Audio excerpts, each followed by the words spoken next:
So fellow Africans, being on 22nd of January 2025, once again, I am pleased and honored to bring to you our 8th episode and our third pillar for the Change for African campaign, and that is the resources that we own in Africa.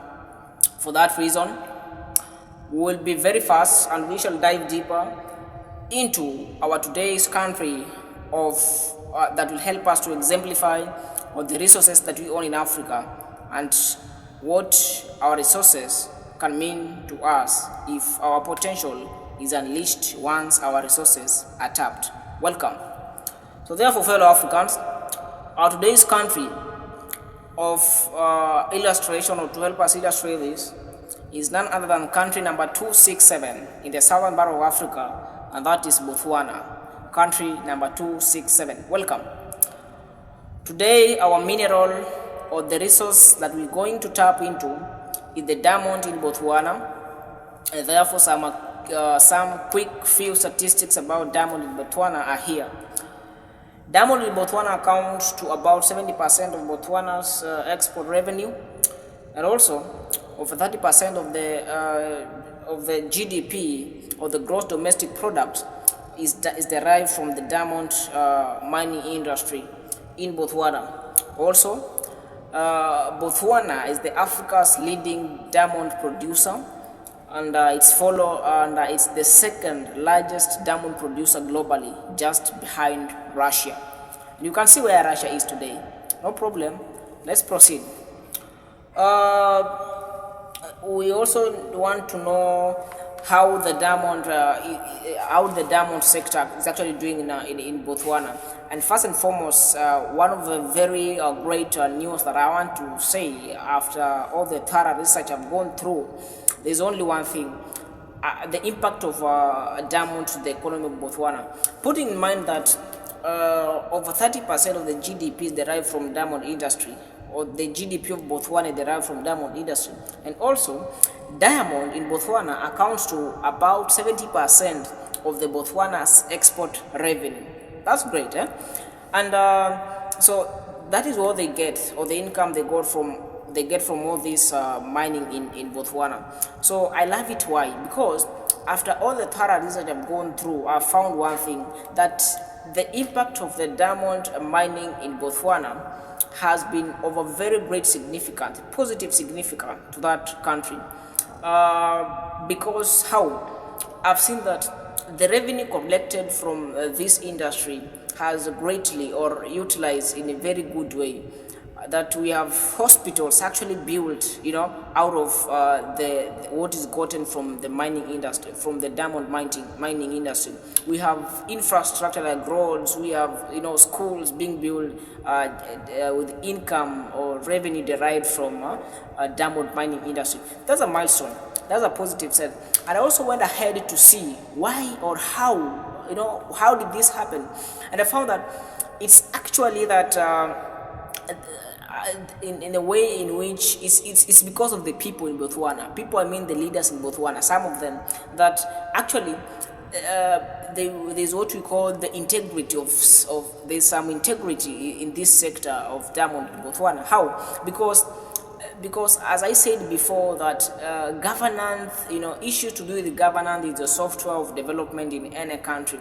Once we have good governance, then we will reap or see the positive or the positive impact of these resources that we have. But once we are poor governance, no matter how much you collect, no matter how much the resource you have, contributes to your GDP, still will not have any development. But in Botswana, with the little that they get from this, they make sure they utilize it very well. That's a kudos to them, because that is how we should be growing. That matters to do with our resource, and our governance should go hand in hand, whereby we should have people of integrity, making sure that the resource that we have, it is not for them, but they have the people at their hearts. They look forward to making sure that they utilize the resources in a good way possible. Fellow Africans, as we proceed with trying to dive just deeper, not so much on how diamond contributes to the industry of to the development of Botswana as a country, is that actually diamond accounts to over 20% of the global diamond. Botswana accounts to over 20% of the global diamond production, and the other thing now.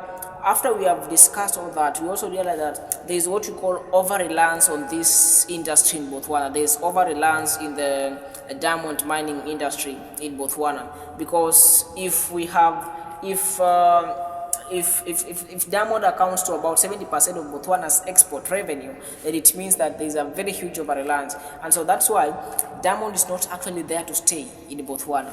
So what can we do to make sure that this one does not in any way in coming years affect Botswana? Because once we have this resource being depleted in Botswana, it means now, since there was that over-reliance and they did not prepare for the implications, what the aftermath of this, once we have depleted this resource, what shall we do next? That is why the Change for African campaign is here, to see that in Africa, we try and utilize everything that we have so that we cannot continue to languish in the states of destitute and poverty, that we can uplift our own self. Because Africa does not need anyone, but other people need Africa for them to grow. But Africa, we have surplus of it. We have substantial resources that can make sure that our potential is seen globally. And so therefore, some of the key sectors that Botswana should be eager to invest in as a country, and with the help of Change for Africa campaign, because our sensitization is to make sure we get youth who come up from all the 54 sovereign states, so that we can partner and see that this is what needs to be done in country A, B, C, and D, and all those countries. So what we are doing, what Botswana can do is we have the tourism sector in Botswana. Tourism sector can be very flourishing in Botswana if the government of Botswana becomes responsible enough and invests in that sector, because we have something called the Okavango Delta.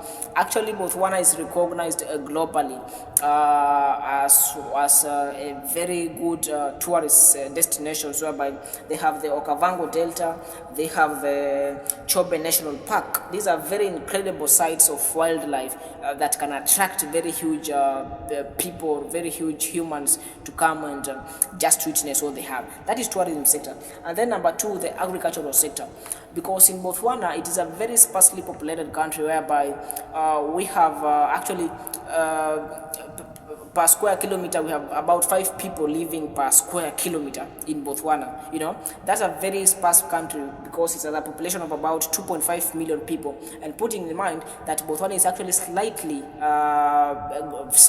larger than compared to Kenya in terms of the geographical size of Botswana. So meaning that with a population of about 2.5 million people, when we quote that to that of Kenya, of about 53 million people, we get it's almost 25 times, smaller than to that of Kenya. And yet in Kenya, actually our land is smaller, geographical land is smaller compared to that of Botswana. And also Botswana is actually ranked the 35th country globally, in terms of corruption sanctity. We have some sort of sanctity or cleanliness in Botswana in terms of how public funds are managed, especially in the diamond industry. Maybe I've not gone through all the other sectors of that contribute to the GDP. So what you are saying is that Africa, everything is possible. We have enough resources, and Botswana is capable of cutting all the ties of relying on gold, or not on gold, rather on diamond as the only source of their great revenue. So therefore, fellow Africans, I wish to say the following, that our today's episode comes to an end, and tomorrow let us meet as we discuss our fourth pillar, which is the living standard that our people are living in Africa. Every Wednesday is the living standard that our people are living in Africa. Let's dive and see how our people are living in Africa. It's a very crucial topic. So welcome tomorrow. Continue to be here. Let's work together. Your opinion is valued. Africa is ours, and Africa has to be great. Everything is possible in Africa. Therefore, fellow Africans, I want to thank you so much. God bless you. Have a good afternoon. Thank you.